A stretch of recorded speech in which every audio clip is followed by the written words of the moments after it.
Bonjour chers internautes. Sur notre plateau ce matin, nous recevons le pasteur Camille. Bonjour pasteur. Bonjour. Alors, il va nous édifier sur un thème assez important.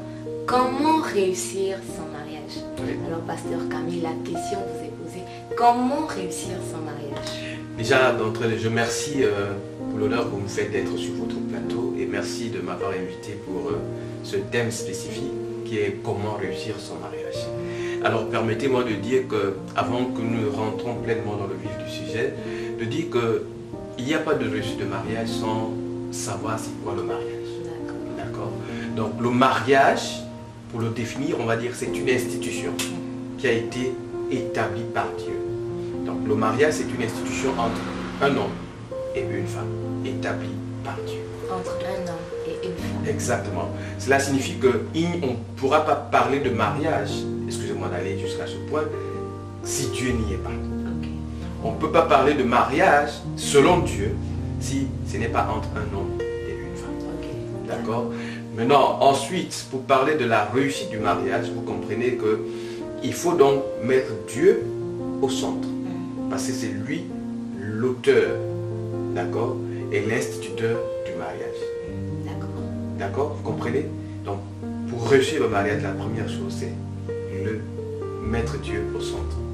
Ensuite, il faut dire que réussir le mariage est un thème tellement grand, vaste, que nous devons en fait le scinder en plusieurs étapes.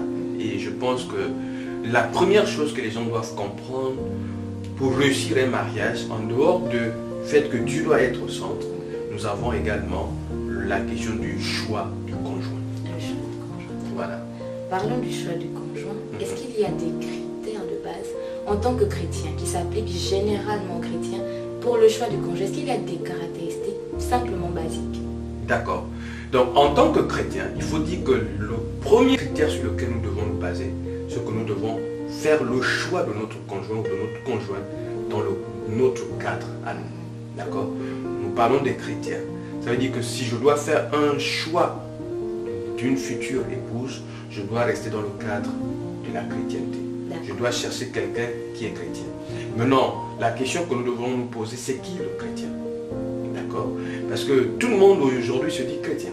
Mais en réalité, le chrétien est une personne qui a accepté Jésus-Christ comme Seigneur et Sauveur personnel et qui marche selon les principes de la Bible. D'accord? Donc, lorsque je décide en tant que chrétien de faire le choix de mon conjoint ou de ma conjointe, la première chose que je dois rechercher, c'est qu'elle soit une personne qui a la même foi que moi. D'accord. Donc nous devons rechercher une personne qui a la même foi que nous. Exactement. D'accord. Donc en parlant de cela, Oui. lorsque nous faisons le choix de notre conjoint, nous avons dit que Dieu doit être au centre. Oui. Alors est-ce que c'est Dieu qui va nous indiquer la personne à choisir? La personne à choisir, ou alors simplement selon notre choix, selon notre cœur? Comment est-ce que cela se passe? Ok. Donc, en dehors du fait que Dieu doit être au centre du mariage, en dehors du fait que la personne doit partager la même foi que nous, d'accord, il y a ce que j'appelle les critères personnels. D'accord. Chacun de nous a sûrement les critères sur lesquels il se base pour faire le choix de son conjoint. Mais pour moi, il y a des critères qui sont très importants. D'accord.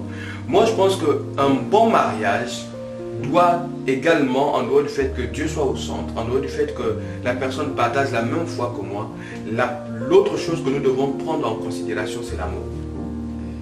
D'accord. Nous devons nous baser sur l'amour. Et quand je parle de l'amour ici, je parle déjà du sentiment. Ce sentiment qu'on appelle Eros, d'abord, qu'on ressent vis-à-vis de la personne que nous voulons épouser. D'accord. Il est vrai qu'il y a l'amour agapé, qui est la considération en tant que frère ou en tant que sœur en Christ de la personne que nous voulons épouser. Ça, c'est important. Mais le Eros ne doit pas être en dehors de ça. Donc, l'amour doit être un critère très important. D'accord. Ensuite, il faut dire qu'en chacun de nous, il y a des objectifs. Il y a ce que j'appelle des choses que nous voulons accomplir. Vous comprenez, madame? Ça veut dire que lorsque je décide d'épouser quelqu'un, je dois également vérifier si cette personne-là partage ma vision. D'accord. Partagent les mêmes objectifs que moi. D'accord? Cela signifie que malgré le fait que j'aime quelqu'un, si la personne et moi nous avons deux visions différentes, ce mariage ne pourra jamais réussir. Même au-delà du fait qu'il y ait l'amour. Ok. D'accord? Donc nous Vous retenons comprenez? l'amour et la vision. Et la vision. Ouais. Vous comprenez que la Bible dit que deux personnes ne peuvent marcher ensemble si elles ne se sont accordées auparavant. D'accord? Donc ce point de s'accorder, de voir que nous avons la même vision, nous regardons dans la même direction est très très important. D'accord. Pasteur, j'aimerais revenir sur un sujet. Oui. Nous entendons beaucoup parler du fait que Dieu leur a parlé. Certains qui sont mariés aujourd'hui, Oui. Dieu leur a parlé, leur disant que lui, il était le choix de Dieu. Oui. Et bien sûr, le mariage, il est réussi. Oui. Comme il y a beaucoup d'autres aussi qui ont fait le choix de leur cœur et Oui. le mariage, il est réussi. Oui. Alors, comment expliquez-vous ces deux situations? Alors, la question que vous posez est très très très importante parce qu'en tant que chrétiens, nous attendons à ce que Dieu nous dise que voici la bonne personne. Effectivement. D'accord? C'est très important. Mais en réalité, je veux vous le dire, ça pourra peut-être choquer certaines personnes, mais la seule personne à qui Dieu a choisi la femme, d'accord? Ils sont très rares, mais la seule personne à qui Dieu a donné la femme, c'est Adam. Vous comprenez ce que je dis? Dans le jardin d'Éden, en dehors des animaux, Adam était seul, à un moment donné. Jusqu'à ce qu'un jour, Dieu décide d'amener vers lui Ève. D'accord?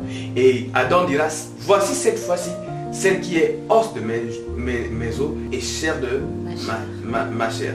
Ça veut dire que Dieu avait choisi Ève pour Adam. Vous comprenez? Adam n'a pas eu de choix. Et souvent je m'amuse sur cette histoire en disant que lorsque Adam et Ève ont péché, Adam a dû accuser Dieu en disant, j'ai péché parce que la femme que tu as mis à côté de moi. Et je me suis dit, à partir de cet instant, Dieu s'est dit, si Adam m'accuse du fait que je lui ai donné une femme et que ce qu'il vit aujourd'hui c'est à cause de moi, il faut que j'évite et que je laisse chacun choisir sa femme. Vous comprenez un peu? Souvent je m'amuse à le dire. Maintenant, on a des cas où la personne a été orientée par Dieu. Je vais rester sur le mot orienté, je veux que les gens comprennent ce que j'appelle orienté.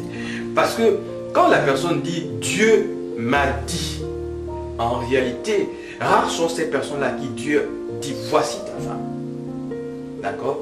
Et nous avons le prophète Amos, par exemple, qui rentre dans ce cadre-là, à qui Dieu a dit tu vas prendre une prostituée comme une femme. D'accord? Donc, lui, il n'avait pas de choix. On lui avait dit tu prendras une prostituée. D'accord? Comme femme. Maintenant, en tant qu'enfant de Dieu, nous pouvons être orientés par Dieu. D'accord? C'est-à-dire que Dieu peut nous amener à détecter une sœur au milieu de plusieurs ou à connaître, à détecter un frère au milieu de plusieurs. Mais Dieu ne fait que nous orienter, mais il ne nous impose pas. Vous comprenez? Voilà. C'est pourquoi je parlais de orienter et je ne parle pas de l'imposer.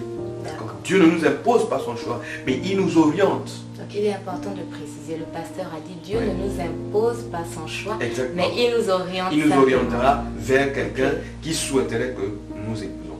D'accord? Et c'est pourquoi c'est dans ce cadre-là plus que vous allez entendre quelqu'un dire Dieu m'a dit. D'accord? Mais c'est pas que Dieu descend et dit tu n'as pas le choix, c'est cette personne-là que tu dois épouser. C'est pas vrai. Il nous a toujours laissé le choix. Nous avons le choix. Nous avons le choix de notre conjoint. C'est pourquoi on parle de choix du conjoint. Si nous n'avions pas le choix, on ne devait même pas parler du choix du conjoint. Vous comprenez? Donc le choix du conjoint, cela signifie que nous avons le choix. Dieu ne nous impose pas. Maintenant, il faut dire que, en dehors du fait que Dieu nous oriente, d'accord, nous avons également, en tant que chrétiens, c'est comment ça s'appelle, l'obligation de faire le sens opposé. C'est-à-dire que, de la même manière, Dieu peut nous orienter, nous avons le droit ou la responsabilité, lorsque nous choisissons notre conjoint, d'aller vers Dieu et présenter ce conjoint à Dieu. Parce que Dieu est notre Père. D'accord? Donc il connaît ce qui est bien pour nous. Vous comprenez? Il est celui qui nous a créés. Donc il connaît toutes choses à ce qui nous concerne. D'accord? Cela signifie que lorsque je décide d'épouser une sœur, que je décide de prendre une sœur en mariage, la première chose que je ferai, c'est-à-dire que je n'irai pas directement vers la sœur. J'ai vu la sœur, je l'aime. Elle partage la même foi que moi. Je sais que c'est quelqu'un qui craint Dieu. D'accord? La suite que je vais faire, c'est d'aller vers Dieu. Père, j'aime la sœur Y. Qu'est-ce que tu en penses? À ce moment-là, j'attends ce que Dieu me réponde pour qu'il m'oriente, pour me dire si c'est la bonne personne ou pas. D'accord. Merci beaucoup, pasteur Camille. Mais vous avez dit tout à l'heure que malgré le choix de notre cœur, nous devons toujours revenir vers Dieu. Oui. Mais est-ce qu'il peut arriver que Dieu ne nous réponde pas? Est-ce que nous devons prendre cela comme un oui, comme un non? Quelle attitude en fait devons-nous adopter à partir de cet instant? Alors, je l'ai dit au début, d'accord, que le premier critère, c'est mettre Dieu à la base et ensuite le critère de l'amour, d'accord.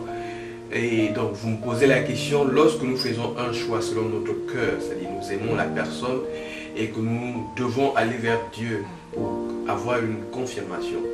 Je vais dire comme ça, avoir une confirmation si c'est la personne que Dieu veut que nous épousions.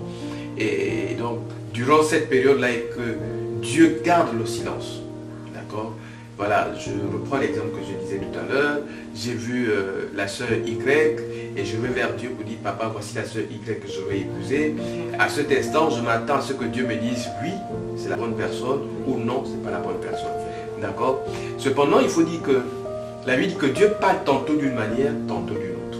D'accord. Donc nous devons faire très attention. D'accord.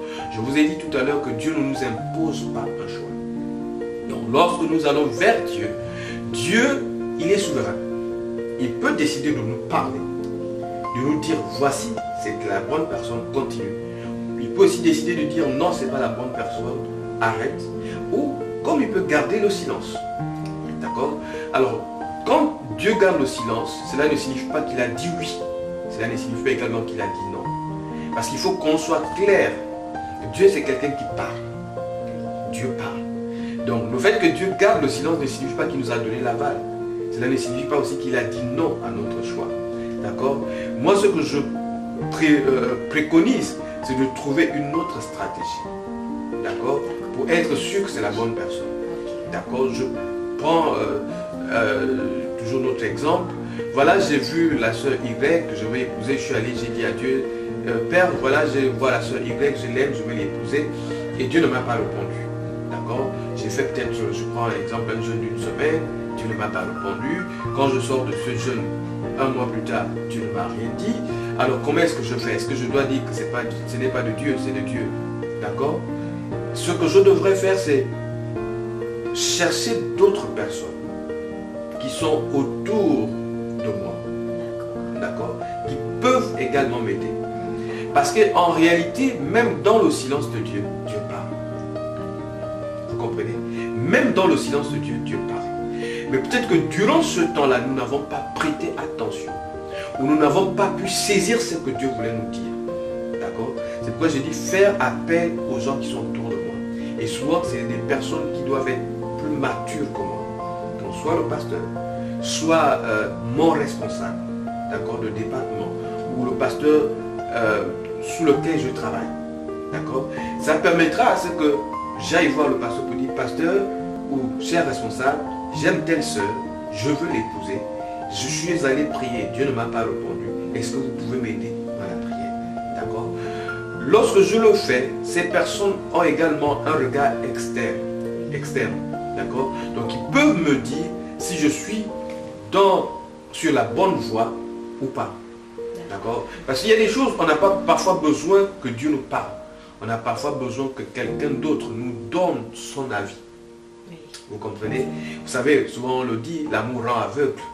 Donc il peut arriver que le fait que j'aime la personne, ça m'amène à ne pas voir d'autres choses que je devrais plutôt considérer ou prendre en considération avant de faire ma demande.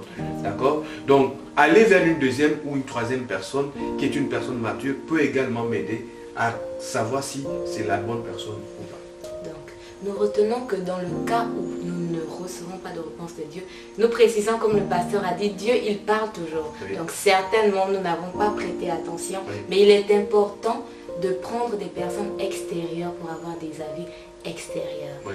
Merci beaucoup, pasteur. C'est moi. Vous avez répondu à nos questions. Oui. Nous vous remercions d'avoir été sur notre plateau. Merci et beaucoup. Nous vous disons à la prochaine pour la suite de notre thème.